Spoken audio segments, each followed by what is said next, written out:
Unwilling to talk to any of my three friends, whose howls of laughter and raised, drunken voices could be heard throughout the entire house, I retired to my bedroom. I fell face down on the bed with my hands at my side. My mind reeled, preventing me from falling into a deep sleep. My eyes were wide open, and I stared across the expanse of a brick-red comforter towards the wall of my bedroom, covered in a deep taupe paint. Lying on my stomach, I began feeling a burning pain in my abdomen where I had a severe sunburn from the day on the lake without sunscreen. My depression, however, left me unwilling to turn over. I didn't want my pain to subside if my emotional pain wouldn't leave with it. I wanted to leave the lake house that night, but I didn't know where I would drive. Going home would provide little comfort, as I would have to see Kate at work in only 2 days and relive my pain all over again. If only I could drive, and drive, and drive, and when I finished driving, it would have somehow changed everything. Taylor heard a knock on the door to his bedroom and got off his bed to answer it. Becca was standing in the doorway, smiling, and asked if she could come in. Taylor allowed her to come in, and they both sat on the bed. Taylor sat with his head down. He prepared himself for one of Becca's rousing pep talks, something that seemed to be tradition among the two of them. "I know you can't see it right now, but it's all going to be okay." Becca reached behind Taylor's back and began to rub her hands across his shoulders. "She may not love you, but there are people who do love you. You're a terrific man. You are the best friend anyone can have. You're beautiful. You're smarter than anyone I know. You can make anybody smile even when you can't make yourself smile. And more importantly, your heart loves more than anyone else's." This was not tradition. Becca had always had a knack for lifting Taylor's spirits, but something was different. Taylor could hear it in her voice. She had stuttered the last 3 words of her speech as Taylor noticed her begin to cry. Taylor looked up with his sad eyes at the woman crying next to him and said, "Becca, do you?" He couldn't finish asking the question. Did she love him? Was it her love that he had found? Did the Perch King create this feeling within her? He continued, "You?" Becca gasped, wiping away a tear, and said clearly but through coarse breaths, "More than you could ever know." Taylor reached toward her face and kissed her. Kate still did not love him. The magic of the Perch King did not work the way he had planned, but someone did love him, and he was grateful. 4 months later, Becca and I were living together in my small apartment, living a life I never thought I would share with another woman. Becca remained strangely devoted to me. Every night when I would arrive home from work, she would wrap her arms around me in a warm embrace, asking what we were doing that evening while she placed her soft lips on mine. The sentiment of having a standing date every night with someone that actually wanted to be with me sent a jolt of electricity through my body at each touch. At times, I would look into her eyes and see a depth I thought could not exist in her.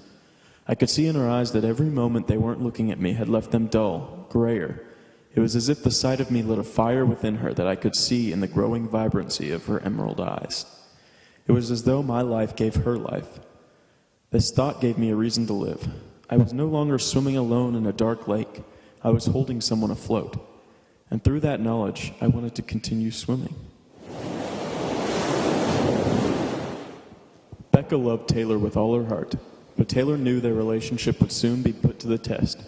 He had been so happy about being with someone who loved him that he had all but forgotten that night in which the great Perch King had appeared to him on the surface of the lake. His memories would come back to him every once in a while, and he began to be haunted by the legend of the Perch King. He remembered that the old men who told of the great fish beast told of a curse that was placed on those who fell in love as a result of the Fish King's magic powers. He remembered that this curse would only subside when the love was pure, and not just a magic spell that held the two together. But there would be no denying that Becca was truly in love with him. He could see it in her eyes every day. Thus the couple went on for 2 more months without incident. By the end of living together for 2 months, however, Taylor noticed a change in Becca's behavior. She came home one day from a particularly hard day at work and, after a cathartic complaint about her co-workers and supervisors at the law firm, wrapped her arms around Taylor. "It's days like this that make me so glad I have you here," Becca said. "I'm just so happy." I'm glad I can make you happy, Taylor said dryly. I love you, Taylor. Becca's words trailed off slowly as Taylor's eyes gazed away from hers. Becca looked up at him and, cocking her head to the side, she asked, Don't you love me? Of course, Taylor said. He gave Becca a pat on the shoulder and walked away. From that point onward, Taylor began to see Becca's eyes fade from a piercing green to a less vibrant shade.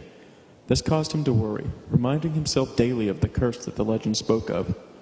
Then he would assure himself that Becca loved him. More and more, however, he had a hard time assuring himself. Something was changing in Becca's heart. He would sometimes look at her for several minutes before she would glance at him and then turn away.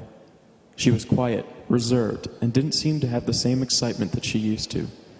Around this time, Taylor fell ill. Becca had told me time and time again to have the growth on my abdomen checked by a doctor for the past 4 months.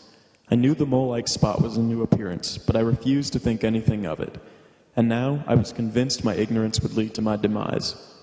Indeed, I had developed skin cancer, and, without early detection, I was taken to the hospital with a metastasizing melanoma, an extremely rare type of skin cancer that is often fatal, and placed on a rigorous round of chemotherapy, the pain of which seemed to reach all the way to my soul. I leaned emotionally on Becca, who was with me at every round of my intentionally poisonous medical treatment. Her support was a crutch for my damaged body and soul, and I admired her for it. Even on good days, when Becca would leave the house to spend time with her friends at my request, my heart longed for her, more than it longed for my body to recover. When she would arrive home, however, I would approach her with a smile on my face. I would look into her eyes. There was no color left in her beautiful eyes. My face turned into a frown as my lips moved towards hers, and as we separated, my heart would sink into the massive tumors in my abdomen, which proceeded to pummel it unrepentantly.